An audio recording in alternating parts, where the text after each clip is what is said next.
Bismillahirrahmanirrahim, para mahasiswa, mahasiswi yang kami banggakan, ya. Untuk materi pertama hari ini judulnya apa? Ya, tentang profil TIU Darul Quran, gitu. Oke, jadi saya sambil berdiri aja ya, jelaskan yang ada di PPT. Ya, jadi kenapa materi ini ada? Karena kita jelas gitu ya, perlu tahu tentang kampus kita itu seperti apa. Kampus kita itu namanya apa? Jangan-jangan ada yang nggak tahu namanya gitu ya. Oke, jadi kampus kita namanya apa? Sekolah Tinggi Ilmu Usuluddin, ya, disingkatnya menjadi TIU. Oke, nah TIU.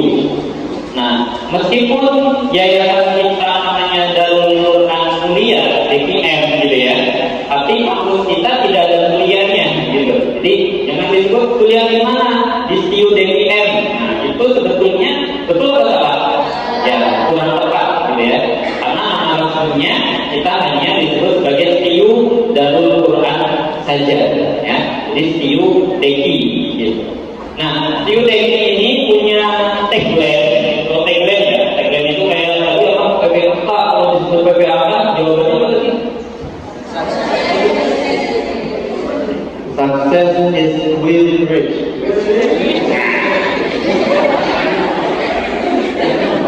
Success is with rich apa? Kaya atau ya? Apa artinya? Coba ya. Ya orang ini ikut gitu kan, ketika doa apa? Kesuksesan adalah kesuksesan milik orang-orang yang ini aja. Nyediain aja ke panitia. Jadi kalau kayak PPAK itu kan ada rumusnya ya. Apa? Maka kelas atau panitia tidak mungkin salah begitu. Jadi udah ngomong aja sama bagus ya. Kalau benar belakangan kayak gitu ya. Nah, katanya begitu. Tapi di sini enggak ya. Kalau dibuat mungkin yang digembleng mahasiswa barunya, di sini yang digembleng panitia ya.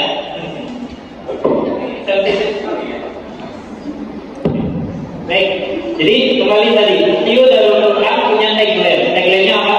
Unggul, Qurani dan kolaborasi ya. Jadi kenapa unggul? Ini adalah cita-cita kita bersama ya. Jadi sebuah perguruan tinggi yang baik ya, tentunya nilainya harus unggul. Ada yang tahu pengertian unggul itu apa? Makna unggul. Kenapa sesuatu disebut unggul? Ada yang punya jawaban? Yang apa? Atau yang ikhwan? Unggul itu apa? Kan sering dengar ya. Unggul itu apa? Kenapa sesuatu disebut unggul? Kampusnya unggul ya, atau kualitasnya unggul ya. Ini kecap kualitas unggul. Kenapa disebut unggul? Karena unggul itu adalah sebuah status di mana ada hal yang melampaui standar gitu. Jadi kalau orang dikasih standar, kamu harus mencapai 10. Orang tersebut ternyata mencapai 12. Nah, itu namanya unggul. Nah, kita kampus TIU Darul Quran inginnya, cita-citanya juga demikian ya. Misalkan kemarin alhamdulillah di satu sisi banyak ya, nanti banyak sekali sisi yang perlu kita unggul di dalamnya. Misalkan kemarin oleh Yayasan Darul Quran dia kita ditarget standar penerimaan mahasiswa baru itu minimal standarnya 100 orang. Tapi alhamdulillah tahun ini mahasiswa baru kita itu ada di angka 140-an gitu ya. Nah, itu namanya unggul karena lebih dari standar yang ditentukan. Nah, jadi ini adalah sebuah cita-cita yang butuh kerjasama banyak orang ya, termasuk juga mahasiswanya ya. Mahasiswanya ditarget nanti lulusnya harus maksimal semester 8. Nah, dia semester 7 udah bisa lulus. Nah, itu berarti unggul ya. Nah, tapi kalau ditarget semester 8 harus lulus, kok semester 9 belum lulus, nah itu baru unggul. Sesuai standar aja tidak, tapi di bawah standar. Nah, kampus kita cita-citanya adalah ingin di semua hal itu unggul. Oke? Itu filosofi dari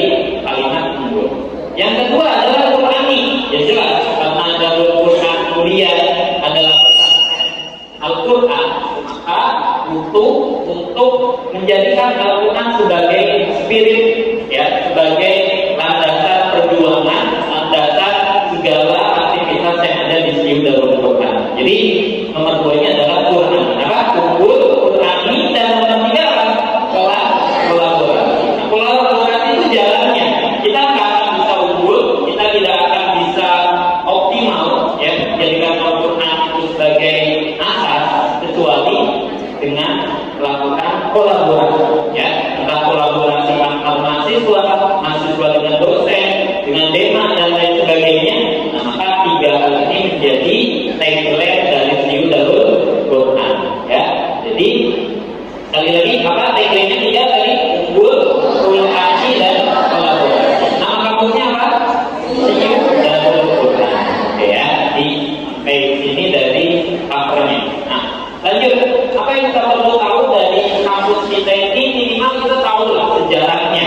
Kapan kampus kita ini berdiri atau izinnya itu keluarnya apa? Ini harus tahu. Ya. Jadi kalau kita lihat di slide, apa ya poin pertama? Pendirian dan perkembangan sejarah singkatnya. Jadi STIU Darul Quran itu sebetulnya mulai dibukanya tahun 2014 ya. Tapi ada masa di mana tahun 2014 sampai 2018 berapa tahun tuh? 5 ya? 5 tahun. 14, 15, 16, 17, 18, 5 ya. 5 tahun STIU Darul Quran itu sebetulnya belum berdiri, tapi mahasiswanya sudah ada ya. Nah, maka di situ tertulis STIU Al-Hikmah Jakarta Selatan. Jadi istilahnya dulu mahasiswanya ada di sini, tapi induknya kampusnya itu mengikuti ada di daerah Jakarta Selatan, STIU Al-Hikmah ya. Hanya nanti kalau di asrama misalkan kalian ketemu senior-senior yang tahun 2014 sampai 2018, kalau ditanya kakak atau apa gitu ya modelnya gitu ya, lulusan di sini kan, dia akan jawab ya lulusan STIU. Nah, tapi sebetulnya STIU-nya STIU Al-Hikmah yang kampusnya ada di Darul Quran ya. Saat itu belum ada STIU Darul Quran, adanya STIU Al-Hikmah ya sampai tahun 2018. Nah, baru di tahun 2019 STIU ini yang ada di Darul Quran membuka secara mandiri ya. Jadi tidak lagi menginduk kepada STIU yang ada di Jakarta Selatan. Nah, berarti kalau ditanya kapan pertama kali berdirinya STIU Darul Quran, jangan jawab 2014, tapi jawabnya adalah 2019 ya. Nah, ini perlu kita ketahui bersama-sama ya. Nah, kemudian singkat cerita 2019 menjadi kampus yang mandiri, 2022 alhamdulillah ya, berarti 2 tahun lalu Prodi, tahu Prodi ya? Prodi itu apa? Program studi yang ada di STIU Darul Quran, yaitu Prodi IAT, Ilmu Al-Quran dan Tafsir, ini mendapatkan akreditasi yang pertama. Jadi sudah resmi, sudah diakui ya, dan tidak ada masalah ketika ingin apa istilahnya ya, meluluskan karena kampusnya sudah terakreditasi. Ya, akreditasinya ada 2 macam. Ada akreditasi program studi, ada akreditasi institusi. Kalau prodi itu ya program studinya yang diakreditasi itu sudah selesai di tahun 2022 dan kemarin belum ada sebulan, kira-kira 2 pekan yang lalu kurang lebih ya, itu kita juga alhamdulillah sudah melakukan akreditasi institusi. Institusi itu apa? Institusi itu ya STIU-nya gitu ya. Jadi STIU itu ibaratnya rumah besar, di dalam rumah itu ada kamar-kamar. Nah, kebetulan kamarnya baru 1, yaitu kamar IAT. Nah, ke depan nanti ada di slide pengembangan kalau tidak salah, kalau saya sampaikan saja. Meskipun sekarang STIU Darul Quran ini di tahun 2024 ya, dari tahun 2019 baru memiliki 1 program studi, tapi ke depan ya di tahun 2025, 2026 ya, mohon doanya juga insya Allah akan membuka prodi-prodi yang baru ya, dan tidak menutup kemungkinan program studi yang umum juga nanti akan dibuka ya, ada pendidikan, ada dakwah dan lain sebagainya. Jadi nanti rumah STIU Darul Quran itu kamarnya nggak cuma 1 IAT saja, tapi ada kamar-kamar yang lain gitu. Nah, kalau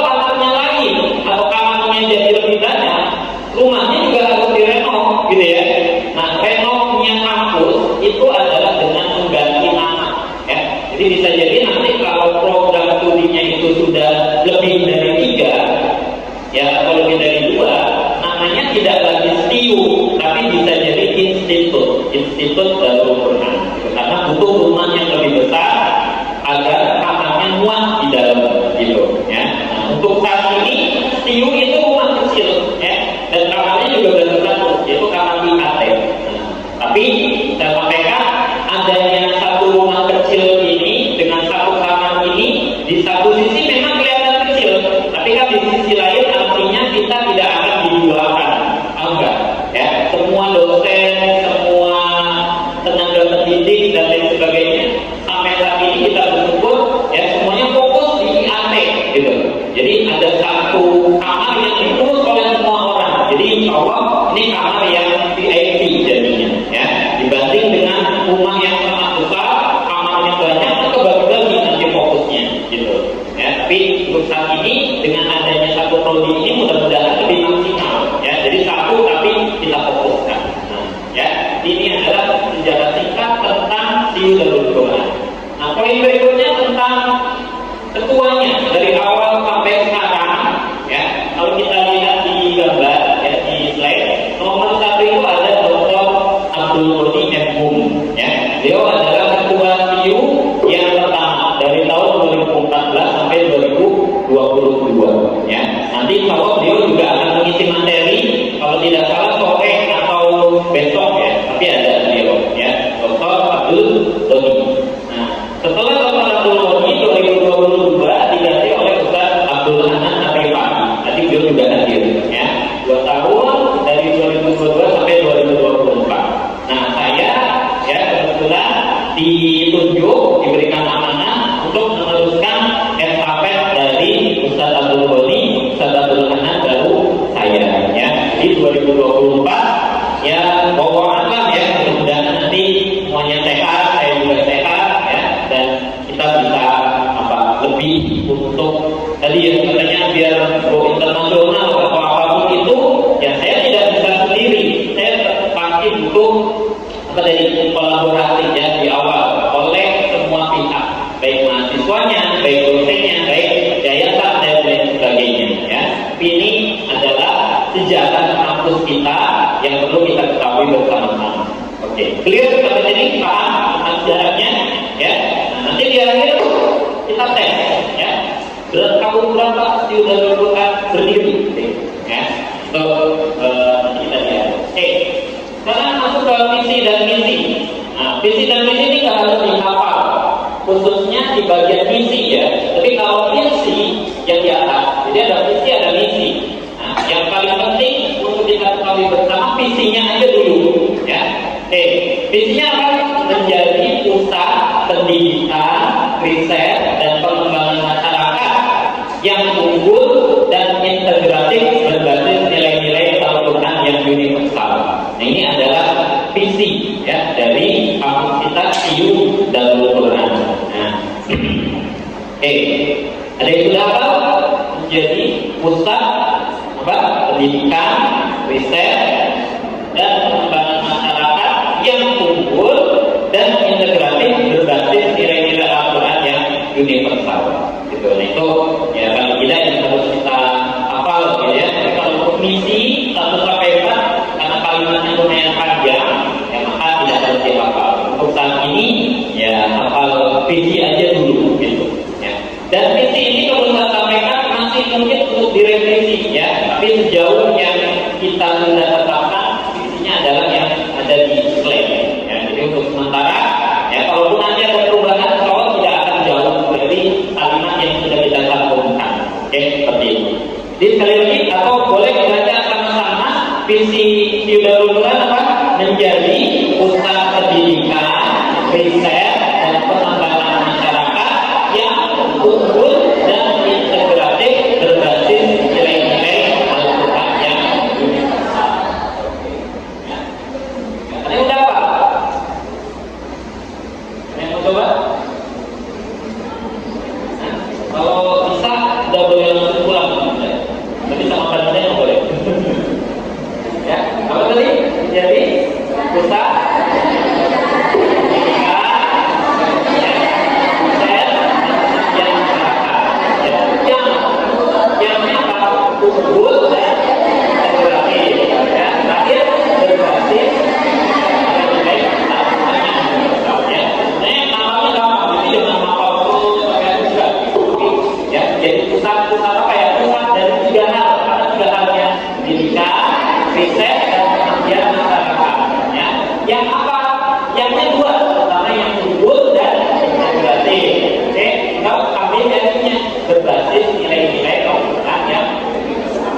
kira-kira seperti itu. Oke, nah kemudian kalau ini program studi. Nah, program studinya apa tadi? Ilmu Al-Quran dan tafsir. Nah, program studi juga punya visi sebetulnya.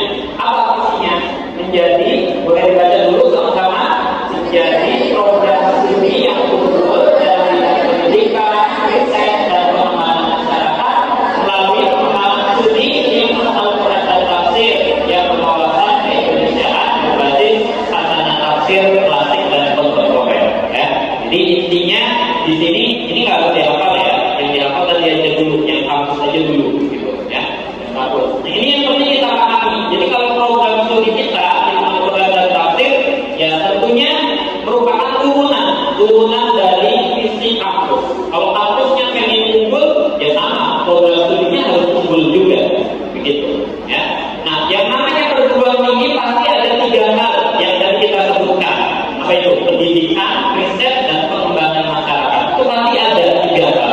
Dan nanti di slide berikutnya kita kenalkan yang disebut dengan tridharma perguruan tinggi. Jadi ada 3 hal yang harus melekat di perguruan tinggi. Apa yang pertama? Harus ada pendidikan, harus ada riset, harus ada pengabdian atau pengembangan masyarakat. Nah, itu 3 hal. Itu pasti ada di sini, ya. Nah, yang menjadi ciri khasnya itu sesuai dengan nama prodinya, ya, pengembangan studi ilmu Al-Quran dan tafsir. Nah, prodi kita khususnya apa? Atau fokusnya di apa? Nah, itu di akhir berwawasan keindonesiaan berbasis sarana tafsir klasik dan kontemporer. Ada 3 macam tafsir: tafsir klasik, tafsir kontemporer, sama tafsir keindonesiaan. Jadi ada 3 hal, ya. Nah, maka kita bisa langsung melihat di kurikulum dan mata kuliah unggulan yang ada di Sri Darul Quran. Jelas nomor 1 ada 3 T. Apa 3 T? Taksin, takfir, dan tafsir. Ya, jadi kalau selama ini mungkin di pesantren dulu ya hanya fokus di takfirnya dan taksinnya. Ya, satu next level di atasnya adalah kita berikan juga tafsirnya. Ya, jadi 3 T. Nah, tafsirnya apa tadi? Itu poin nomor 2, yakni dari atas mengintegrasikan 3 segmentasi tafsir, baik tafsir klasik, tafsir kontemporer, dan tafsir keindonesiaan. Ya, jadi kalau kita belajar tafsir, ini tafsir apa dulu nih? Macam-macam. Ada tafsir klasik, ada kontemporer, ada ya tafsir keindonesiaan juga ada. Ya, nah ini akan kita pelajari selama 4 tahun kurang lebih. Jadi ada tafsir A, B, C, dan C dan lain sebagainya. Ini pasti tidak keluar dari 3 hal yang di nomor 2, ya, segmentasi tafsir namanya. Oke, nah yang ketiga kita juga di Sri Darul Quran itu punya mata kuliah unggulan, ya, yang barangkali tidak ditemukan di kampus lain. Ini adalah tentang manajemen Al-Quran. Ya, apa itu manajemen Al-Quran? Adalah bagaimana semua mahasiswa itu diajarkan tentang halaman Al-Quran. Ya, jadi kalau kita belajar tahfidz itu berarti belajar Al-Qurannya.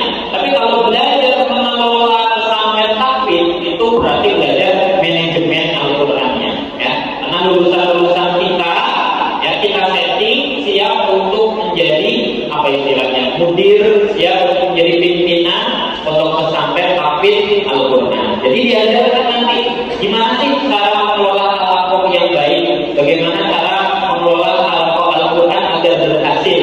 Nah, ini ada di materi manajemen Al-Quran, ya.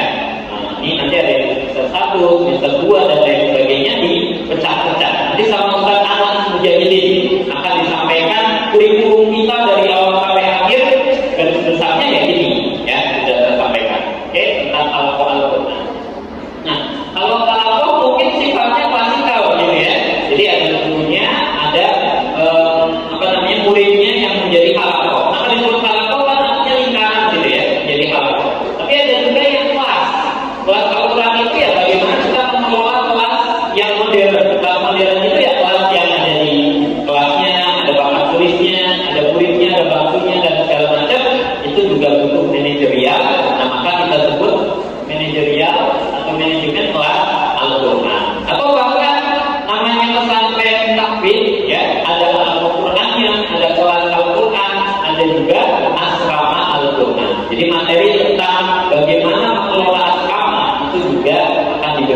berbagai mata kuliah yang ada di TIU dan Unpurna. Oke? Ya. Jadi ini perlu kita sampaikan supaya apa? Supaya dari awal kita tahu ada di mana. Ya. Kita tahu kita itu program studinya apa. Ya. Tadi kan kita udah kasih tahu program studi kita ilmu Al-Quran dan tafsir. Maka jangan cari mata kuliah yang berhubungan dengan fisika. Saya sukanya fisika, gitu. Saya sukanya biologi, tapi nyarinya di IAT, istilah Al-Quran. Ya salah tempat, gitu. Ya. Nah, jadi saya pengen pastikan semua yang hadir di sini itu tahu kita akan kemana, gerbong kita tujuannya ke arah sana. Ya, jangan sampai salah gerbong. Ya, kalau sudah berjalan jauh ini gerbong, tiba-tiba kita ingin keluar, ya kenapa tidak dari awal? Ini saya harus sampaikan seperti itu. Ya, jadi kalau memang kayaknya ini bukan saya, ya, ini kayaknya bukan yang saya inginkan, dan saya punya opsi lain yang sangat memungkinkan untuk saya ada di sana. Nah, maka saya untuk menyampaikan di awal ini mumpung masih belum jauh, silakan pertimbangkan dengan matang-matang, ya. Karena kita tidak ingin sudah semester 3, sudah semester 5 kok baru merasa kayaknya saya salah gerbong. Nah, dari awal sudah dikasih tahu ini gerbongnya arahnya ke sana, menunya ini, ya. Suka atau tidak suka, ya kita bisa tentukan di awal. Oke. Tapi ya kalau kita bicara secara umum, mana ada gitu ya orang yang tidak suka dengan Al-Quran, mana ada orang yang dikasih Al-Quran atau orang yang didekatkan oleh Allah Subhanahu wa Ta'ala kepada Al-Quran, ya kok malah menjauh dari Al-Quran, itu juga agak aneh sebetulnya, ya. Tapi pilihan kembali kepada diri kalian masing-masing, baik yang beasiswa ataupun yang mandiri, ya. Yang penting kita sudah sampaikan di awal, betul-betul kalian pahami. Nah, silakan diikuti, dan mudah-mudahan ini adalah jalan yang telah Allah berikan kepada kita, ya. Banyak hal yang di hati kita mungkin di awal kayaknya nggak mungkin, gitu. Tapi banyak hal ternyata itu adalah pilihan Allah Subhanahu wa Ta'ala, gitu, ya. Jadi kalau kita kutip sebuah hadis, apa? Man yuridillahu bihi khairan yufaqihuhu fid-din. Kalau orang sudah dikehendaki kebaikan oleh Allah Subhanahu wa Ta'ala, maka apa yang Allah lakukan? Yufaqihuhu fid-din. Allah akan membuat dia berproses untuk tafaqqu fid-din, ya, untuk mempelajari Al-Quran, tafsir dan lain sebagainya. Itu adalah bukti kecintaan Allah atau bukti Allah menginginkan kebaikan untuk diri kita semua. Tinggal kitanya nih mau menerima kebaikan tersebut atau tidak, ya. Jadi kalaupun ada istilah tuh, kok saya tiba-tiba di sini ya, saya nggak tahu nih entah dari mana tiba-tiba saya ada di sini aja sekarang. Entah karena paksaan orang tua, entah karena diajak teman, entah karena iseng-iseng aja, ya. Di sini saya nyasar statusnya, ya. Di sini saya kayak orang tersesat karena ini bukan tujuan saya. Kalau memang itu, maka yakinilah kita semua sedang tersesat di jalan yang benar, gitu, ya. Oke. Jadi kali lagi pilih bentukan, ya, masing-masing kita akan lanjut atau tidak, ya. Tapi saya harap semuanya, insya Allah ya, kalau sudah ada di sini, saya yakin sudah berdasarkan banyak pertimbangan, sudah banyak pemikiran, ya, sudah banyak istiqoroh dan lain sebagainya. Kalau memang sudah demikian, ya tinggal kita komitmennya, ya. Jangan kita senang-senang, ya. Karena kita senang-senang akhirnya masuknya ya malas, gitu. Belajarnya malas, nggak akan bagus, gitu. Kalau memang kita sudah memilih, komitmen di situ, oke? Setuju ya? Jadi kalau nanti ada yang pengen ngobrol secara pribadi, ada hal-hal yang perlu disampaikan, ya silakan, saya terbuka, gitu ya. Ini bisa hubungi saya atau satu yang lain, itu sampaikan kira-kira apa menurutnya, gitu. Mumpung masih di awal, oke? Jangan nanti semester 5 baru itu harus kayaknya nggak cocok lah. Selama ini ngapain gitu kan? Ini tentang program studi kita dan faktor. Ya lanjut ya. Nah tadi Tri Dharma Perguruan Tinggi. Yang namanya kampus tadi kita sampaikan dari visi, dari misi, semuanya segala lini yang ada di kampus tidak akan keluar dari Tri Dharma Perguruan Tinggi. Apa tadi? Pendidikan, riset. Riset itu bahasa Indonesia-nya ya penelitian, Pak, gitu ya. Penelitian dan juga pengabdian atau pengembangan, gitu ya, yang objeknya adalah masyarakat. Ya, ini yang membedakan pendidikan pendidikan di perguruan tinggi dengan pendidikan di sekolah menengah, baik sekolah menengah pertama atau sekolah menengah atas.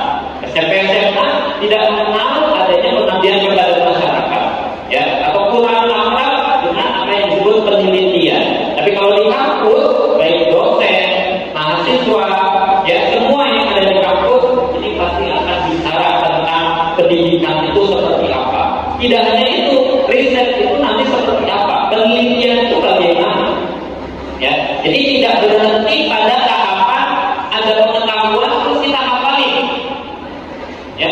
Kita hafalkan tadi visi misi, hafalin selesai, itu anak TK bisa, ya. Tapi di ranah kampus, pendidikan, penelitian dan lain sebagainya itu adalah next level dari hanya sekedar hafal, ya. Kita bisa sampai penelaahan, kita bisa sampai koreksi, kita bisa sampai mendiskusikan. Itulah bedanya siswa dengan mahasiswa, ya, paham ya? Karena ada di dalam perguruan tinggi kita belajar melalui proses pendidikan, tapi kita juga melakukan penelitian. Nah, sekarang nanti atau kita dengan skripsi. Nah, skripsi itu bukan sekedar kopas-kopas aja gitu ya, tapi dibaca dulu tafsirnya, dibaca dulu ayatnya, disimpulkan, dianalisis. Nah, itulah apa? Penelitian, ya. Nah, skripsi itu di tahap akhir.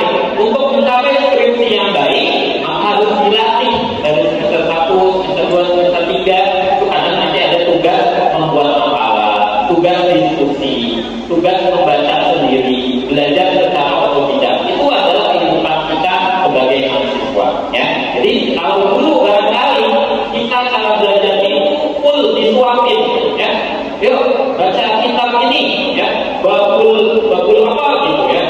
Ustaznya bacain, ya. Kemudian mahasiswanya atau siswanya mendengarkan, gitu. Kalau kita di kampus tidak sepenuhnya seperti itu, masih disuapin, tapi tidak 100%, ya. Kita dituntut untuk belajar secara mandiri, kita dituntut untuk belajar menganalisis menggunakan apa kemampuan kita masing-masing. Nah, itu sebuah kemampuan yang tidak instan, gitu ya, tapi perlu dilatih dan dikembangkan. Nah, maka nanti kita akan mulai terbiasa, ya, dengan kehidupan kampus, dengan tugas-tugas yang ada di kampus, ya, yang semuanya bermuara pada 3 hal yang ada di sini. Nah, kalau pengabdian kepada masyarakat gimana?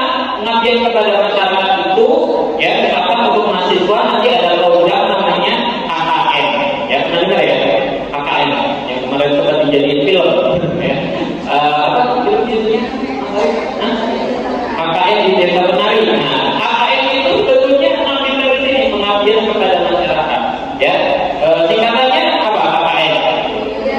Kuliah kerja nyantai, gitu ya. Artinya belajar kuliah kerja nyantai. Ya, jadi KKN itu nanti mahasiswa akan diterjunkan.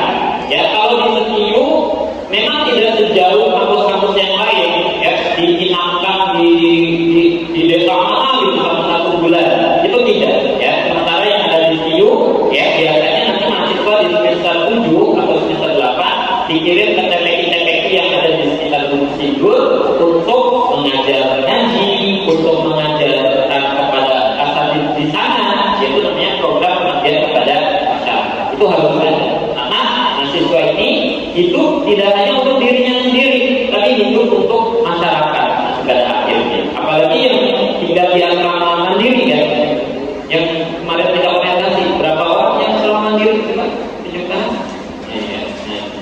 Asrama mandiri kita itu posisinya kan di masyarakat, ya. Nah, itu juga kemarin kan disampaikan harus berbaur dengan masyarakat yang ada di sekitaran di mana kita berada, gitu, ya. Kalau yang ada di pesantren, misalkan yang beasiswa, ya, masyarakat kita semua adalah masyarakat pesantren Darul Quran, ya. Jadi bagaimana mahasiswa itu bisa berinteraksi dengan asatidz yang ada di unit-unit lain, ya, dengan para santri, itu juga sebetulnya bagian dari pengabdian kepada masyarakat.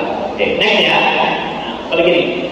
Tadi ini udah kita jelasin bagaimana pendidikan di kampus itu sangat berbeda dengan pendidikan yang ada di tingkatan-tingkatan di bawahnya, SMA, SMP, ya, apalagi SD, apalagi PAUD, ya. Jadi ada istilah namanya taksonomi Bloom, ya. Ini adalah ranah tingkatan cara berpikir seseorang, mulai dari yang paling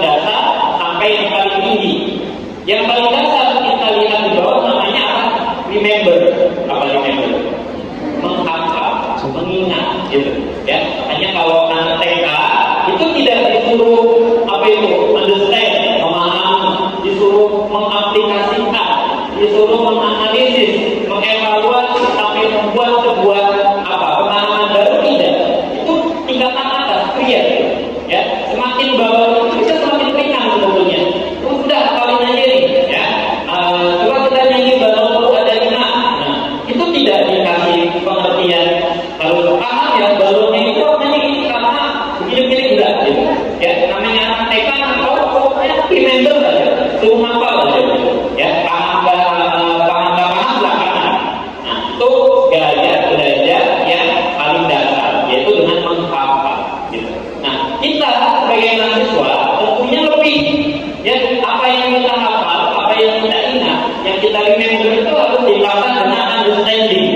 Kita paham nggak tentang apa yang selama ini kita hafalkan? Ya, kalau kita dekatkan lagi dengan konteks kita, ya barangkali kalau di pesantren sebelumnya atau tempat-tempat sebelumnya kita hanya belajar Al-Quran dari sisi fiqhul Quran, nah maka tadi kita perlu naik ke understand, ya tidak hanya tafsir dan tafsir, tapi tafsirnya bagaimana, gitu kan? Sampai juga dengan apply-nya, pengamalannya seperti apa, ya sampai juga nanti tafsirnya banyak, ayatnya satu, tafsirnya ada 3, kok beda-beda semua, maka kita analisis tingkatan nomor 4, ya. Jadi setelah dihafal, dipahami, diaplikasikan, dianalisis, sampai dievaluasi, ya. Bisa jadi kira-kira ini cetakannya salah nih, karena setelah dibandingkan dengan cetakan yang lain kok beda, nah, itu namanya evaluasi, ya evaluasi. Sampai di akhir kita create sebuah pemahaman baru bahwa ternyata tafsir A dari ayat B itu cara aplikasinya adalah dalam konteks pesantren itu seperti ini.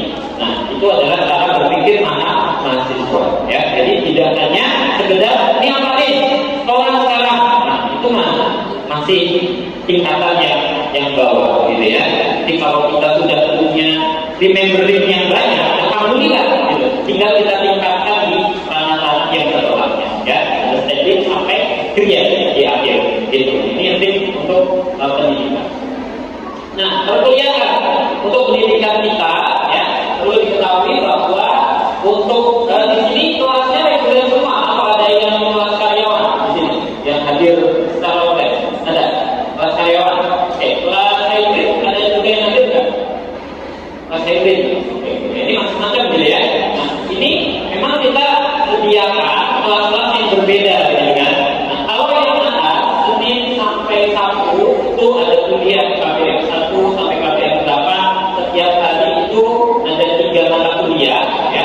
Ada tafsir itu sekolah kafalah Al-Quran dari Senin sampai Kamis, ya.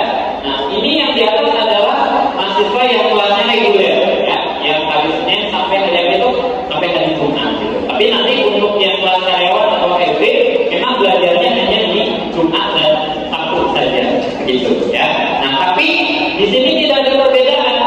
Gimana perbedaannya atau tidak adanya bagaimana? Ya misalkan kelas hybrid atau kelas yang reguler itu KBM-nya 1 sampai 8, ada 8 mata kuliah, ya. Yang kelas karyawan dan kelas hybrid itu juga sama sebetulnya, 8 mata kuliah juga, ya. Cuma bedanya dipadatkan, ya, di hari apa? Di hari Jumat dan di hari Sabtu, ya. Nanti untuk jadwal kita pasti akan di-share, ini gambaran umumnya saja, gitu ya. Nah, tapi yang membedakan apa? Yang membedakan kelas karyawan dan kelas hybrid tidak mendapatkan jam latihan yang jam 1 Senin, Selasa, Rabu, Kamis itu karena harus offline di masjid, gitu ya. Nah, ini kan yang kelas hybrid dan kelas karyawan karena mereka ada di rumah masing-masing, maka tidak bisa mengikuti kelas yang sekolah kafalah. Nah, bedanya paling di situ. Sama satu lagi ada kelas bahasa, ya. Jadi kalau yang kelas reguler itu di hari Selasa dan hari Rabu di jam kedua itu ada kelas bahasa 1, kelas bahasa 2. Nah, itu ada kelas bahasanya, ya. Tapi kalau yang hybrid dan karyawan, nah, maka tidak dapatkan kelas bahasa offline. Dapat kelas bahasa tapi secara offline. Secara offline itu maksudnya nanti akan diberikan link video yang eksklusif yang hanya bisa diakses oleh orang yang punya link tersebut. Nanti kita berikan secara gratis. Jadi bisa ditonton kapanpun, dimanapun untuk kelas yang karyawan ataupun kelas yang hybrid, gitu. Kayaknya saya lebih tertarik ke kelas yang offline ya. Ya udah, berarti pindah ke kelas reguler misalnya, ya. Tapi kalau memang pilihan kelas karyawan atau hybrid, ya nggak apa-apa juga, itu pilihan, gitu ya. Nah, tapi tadi tidak selengkap yang ada di kelas reguler, ya. Seperti itu. Nah, nanti untuk jadwal kelasnya, pembagian dan sebagainya, ya, itu akan dijelaskan oleh Ustaz Ahmad Mujahidin.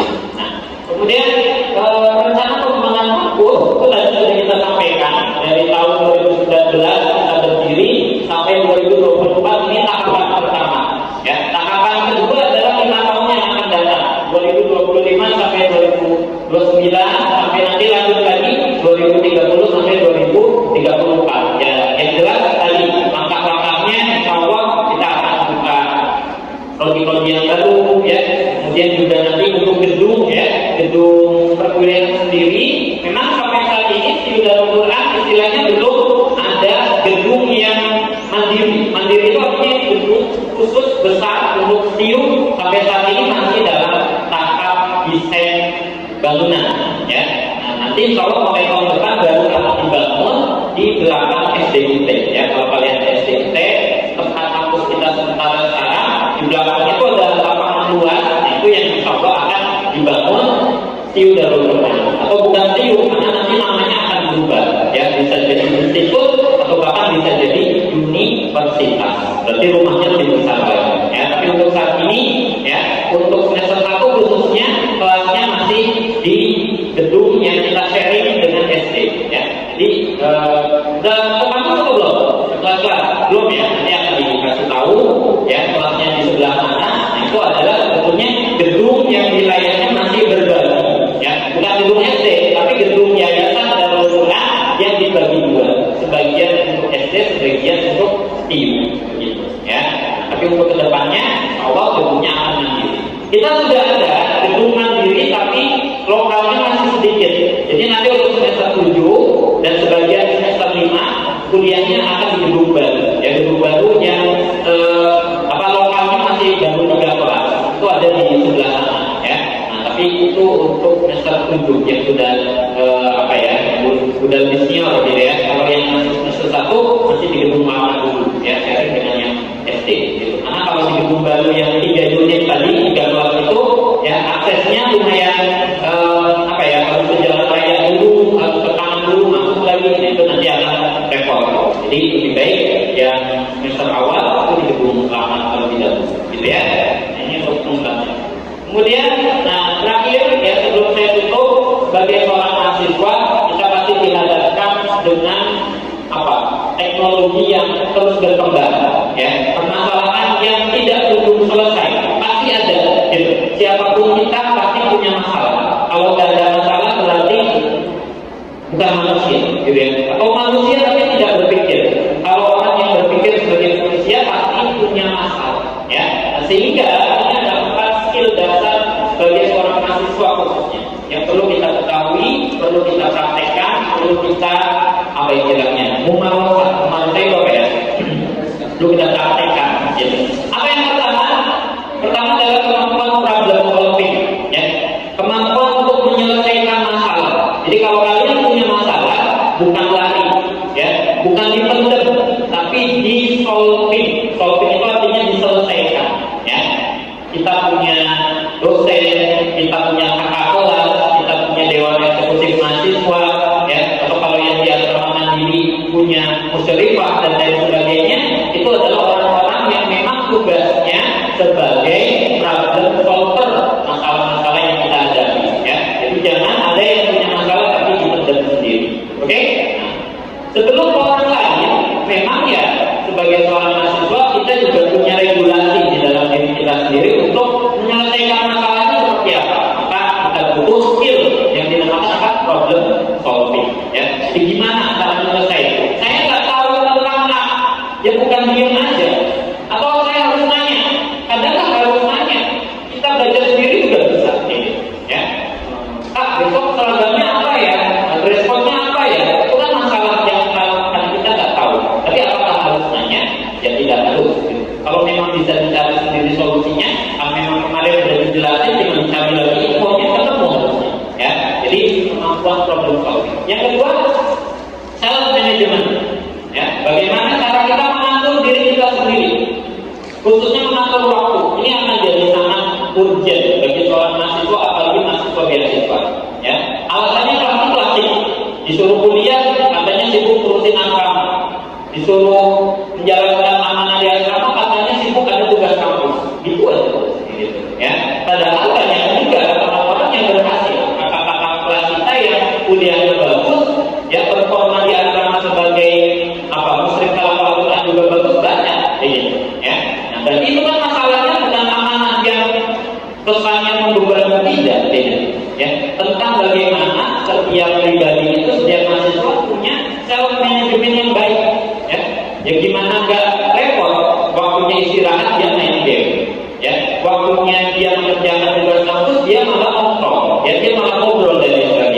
Jadi atur diri, atur waktunya. Kapan harus fokus, kapan harus ngobrol, kapan harus mengerjakan ini dan itu namanya kemampuan apa? Self management. Ya, ini kunci.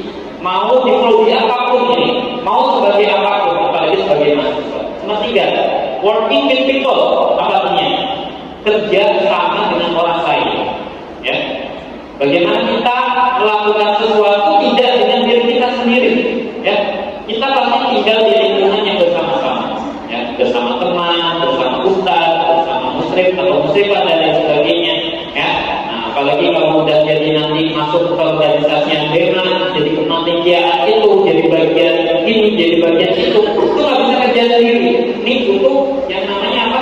Kemampuan atau skill working with people. Ya, tidak egois ingin semuanya dikerjakan sendiri, atau tidak egois tidak mau mengerjakan karena dalilnya sudah ada orang lain. Nggak begitu.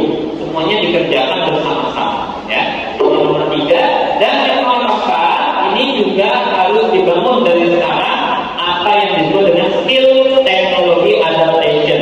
Ya, kita beradaptasi dengan teknologi. Ya, mungkin berapa banyak dari kalian yang baru bikin IG 2 hari kebelakang, ada? Ya, nggak salah, nggak dosa kalau IG gitu ya. Tapi karena teknologi sekarang perkembangannya itu menuntut kita punya Instagram, kita paham tentang TikTok, kita paham tentang Google, Excel, ya, Microsoft Word, Microsoft PowerPoint dan lain sebagainya, kita harus mampu beradaptasi.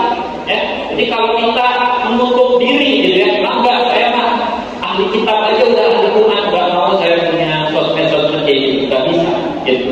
Ya, nah, bukan masalah sosmednya atau TikToknya atau Instagramnya itu seperti apa, tapi masalahnya adalah untuk apa kita menggunakan alat-alat tersebut. Ya, bukankah kalau kita pakai untuk tujuan yang lebih baik, tentunya kita akan lebih cepat mencapai tujuan tersebut. Nah, maka jawabannya adalah di cara kita menggunakan, bukan masalah di barangnya tersebut. Gitu ya. Jadi harus mampu beradaptasi. Ya, nanti kuliah pakai Zoom itu apa sih? Gitu ya. Harus belajar, harus beradaptasi. Karena memang dunianya sudah tidak menunggu orang dulu gitu. Kuliah ya udah ke kampus gitu. Gak ada grup WA, gak ada Instagram, gak ada apa, kita butuh. Nah, ya. Jadi pilihannya 2. Adaptasi atau mati. Ya. Katanya seperti itu. Ya, dinosaurus sekarang masih ada nggak? Nggak ada. Karena nggak mampu beradaptasi. Ya, badannya tetap aja besar. Gitu. Ya, padahal makhluk-makhluk yang lain yang bisa beradaptasi dia akan menyesuaikan. Ya, dulu katanya apa namanya? Ular itu ada kakinya, gitu ya. Tapi sekarang dia melakukan adaptasi supaya tetap hidup. Ya, dia melakukan banyak hal. Gitu. Ya, jadi pilihannya 2, adaptasi atau mati. Gitu. Ya, jadi kita pilih di antara 2. Oke, nah itu saja penutup. Kita ada Q&A kalau ada pertanyaan, tapi kalau tidak ada ya jadi ya, demikian dari saya. Assalamualaikum warahmatullahi wabarakatuh.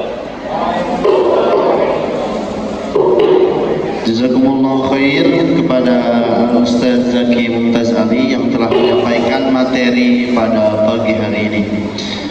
Baiklah, masuklah kita kepada sesi tanya jawab.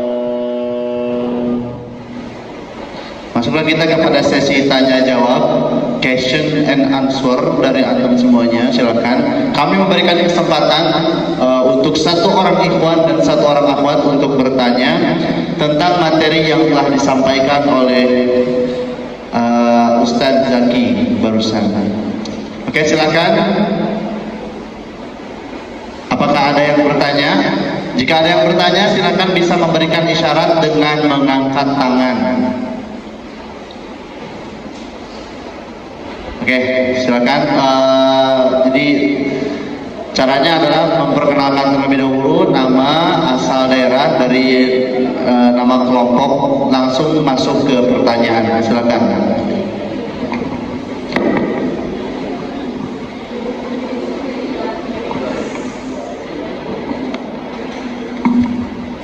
Bismillah. Assalamualaikum warahmatullahi wabarakatuh. Nama saya Kartika Aprilia dari kelompok 4, yaitu kelompok Babeda.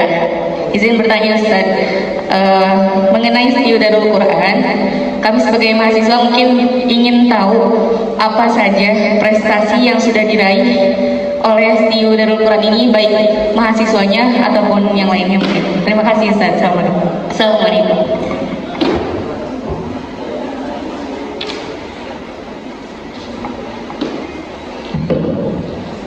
Baik, untuk prestasi ya, jadi kalau kita bicara tentang prestasi TIU Darul Quran, kalau yang sifatnya perlombaan ya, yang sifatnya keikutsertaan dalam MTQ dan lain sebagainya, itu sudah terangkum dalam Instagramnya Dewan Eksekutif Mahasiswa.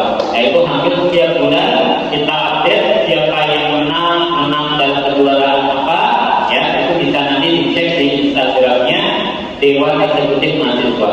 Ya, kalau bisa ditampilkan nanti bisa ditampilkan. Tapi kalau belum bisa nanti dicek sendiri ya di sana. Oke. Nah, tapi kalau bicara yang lebih luas lagi, misalkan secara akademik ya, meskipun misalkan kita sampaikan kita kampus yang baru, tetapi kalau di dunia kampus itu khususnya di bidang penelitian ya, ada istilahnya jurnal. Jadi artikel-artikel yang bagus, artikel-artikel yang baik itu akan di-upload dalam website tertentu. Nah, website ini namanya jurnal. Nah, setiap kampus itu hampir punya jurnalnya masing-masing. Nah, agar apa? Agar artikel-artikel yang bagus-bagus ini di-upload di jurnal tersebut. Nah, ada websitenya juga sebetulnya ya. Kalau kalian buka namanya Jurnal Ulumul Quran TIU Darul Quran. Namanya Jurnal Ulumul Quran. Nah, salah satu prestasinya adalah Jurnal Ulumul Quran ini adalah jurnal yang baru pertama kali diakreditasi, tapi sudah langsung mendapatkan peringkat Cinta 4. Apa itu Cinta 4? Cinta 4 itu adalah bagaimana pemerintah ataupun kementerian dalam hal ini ya, Kementerian Pendidikan itu menilai jurnal-jurnal mana yang bagus-bagus gitu ya. Mulai dari yang paling bagus namanya Cinta 1. Nanti ada Cinta 2, Cinta 3 sampai Cinta 6. Nah, salah satu prestasinya adalah ketika kita bikin jurnal ya, kampus baru pertama kali tapi langsung mendapatkan peringkat 4. Nah, peringkat 4 ini besar dibanding dengan kampus-kampus lain, misalkan yang baru pertama kali bikin jurnal ketika diakreditasi nggak bisa sama sekali, nggak dapat nilai atau dapat nilai besar-besarnya Cinta 6, Cinta 5 gitu. Tapi kita alhamdulillah di awal sudah Cinta 4. Nah, itu prestasi di bidang akademik ya, seperti itu. Nah, kalau di bidang pengabdian masyarakat apalagi misalkan atau sebelum masyarakat yang masih penelitian. Nah, penelitian itu misalkan bagi para dosen ya, TIU Darul Quran itu terbiasa untuk atau sudah alhamdulillah gitu ya, terbiasa mengirim para dosennya ya, atau saya atau dosen-dosen yang lain untuk mengikuti konferensi di tingkat internasional. Itu juga adalah prestasi di bidang riset atau penelitian. Nah, kalau di bidang pengabdian kepada masyarakat ya, di lingkup Gunung Sindur ya, pesantren Darul Quran ataupun kampus TIU Darul Quran ini menjadi salah satu atau bahkan satu-satunya kampus yang eksis gitu ya. Kemarin kita ketemu dengan ada namanya perkumpulan FSPG, Forum Silaturahmi Pesantren se Gunung Sindur ya. Ada 30-an pesantren tapi baru ada TIU Darul Quran yang eksis ya. Ada misalkan pesantren Darul Najah, tapi itu cabang dari Jakarta. Jadi kampusnya kampus di Jakarta. Tapi kalau kita kan Gunung Sindur sendiri ya, nah ini menjadi sebuah prestasi ketika nanti ya ke depan KKN atau program pengabdian kepada masyarakat ini akan bisa disinergikan kepada pesantren-pesantren yang ada di seluruh Darul Quran, di seluruh Gunung Sindur ya. Kira-kira seperti itu. Ini ada ya, ya. Nah ini kalau kita scroll ke bawah itu banyak prestasi-prestasi yang diperoleh oleh para mahasiswa atau mahasiswi kita. Yang terbaru kemarin siapa? Ahmad Akbar ya, 2005. Nah ini ada Tilis Rahmannya ya. Pokoknya dilihat aja di sini. Oke, tinggal di scroll ke bawah. Ini banyak prestasi mahasiswa yang tercantum ya. Atau bahkan ada juga barangkali yang tidak tercantum gitu, karena tidak terdata ya. Ini minimal yang ada ya, yang tidak terdata pasti lebih banyak lagi ya. Saya kira seperti itu prestasinya ya. Oke, lagi Sudah terjawab? Oke, alhamdulillahirobbilalamin. Untuk pertanyaan selanjutnya kami berikan kesempatan kepada ikhwan untuk bertanya. Silakan untuk memberikan isyarat mengangkat tangan jika ada yang bertanya. Oke, silakan antum.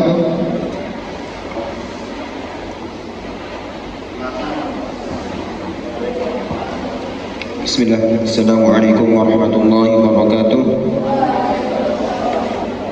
Perkenalkan, nama saya Arkan Fazal Fauzan Azima, biasa dipanggil Arkan, dari kelompok 2. Izin bertanya, Ustaz, apakah ada peluang bagi mahasiswa Setio Deki untuk bisa lulus lebih cepat ya, Ustaz? Syukran. Oke, ya, Arkan ya. Baik, pertanyaannya bagus sekali ya. Visioner gitu, baru masuk dan nanya apa lulus ya.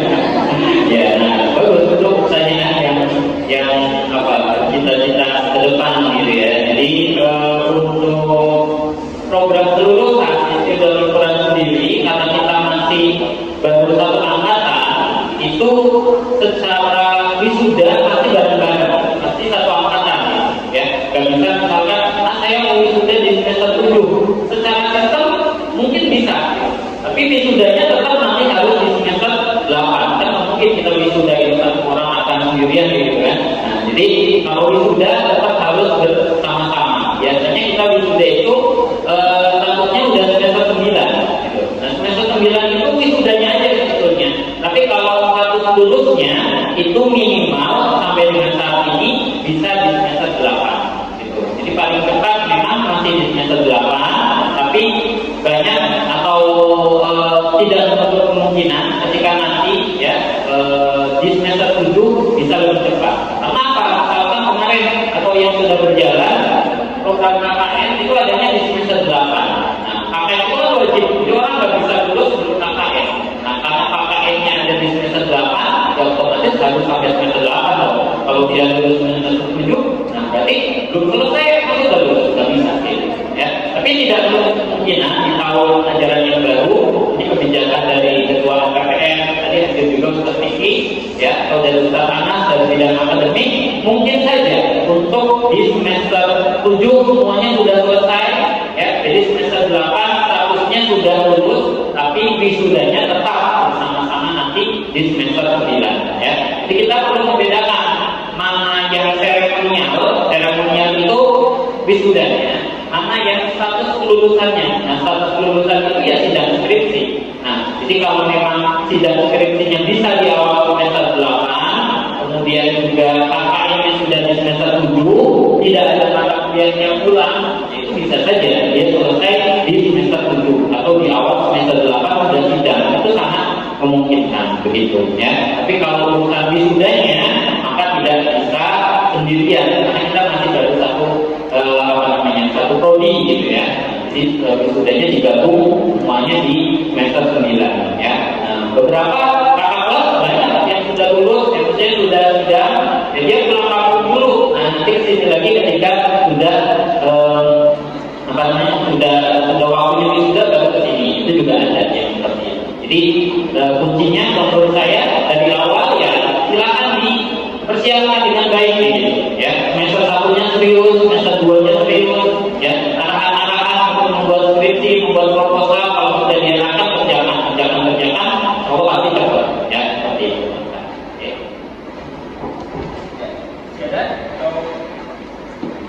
Sudah terjawab? Alhamdulillahirobbilalamin. Jadi jelasnya seperti itu ya. Terima kasih untuk antun-antunnya yang sudah bertanya. Kedepannya jaga kesemangatan. Dan akhirnya jazakumullah khair kepada Ustaz Zaki Mumtaz Ali yang telah menyampaikan materi tentang kampus, profil kampus Setio Darul Quran pada pagi hari ini. Semoga apa-apa yang telah disampaikan oleh beliau dapat bermanfaat bagi kita semuanya, umumnya dan khususnya untuk mahasiswa baru. Baiklah, sekian. Jazakumullah khair. Untuk acara selanjutnya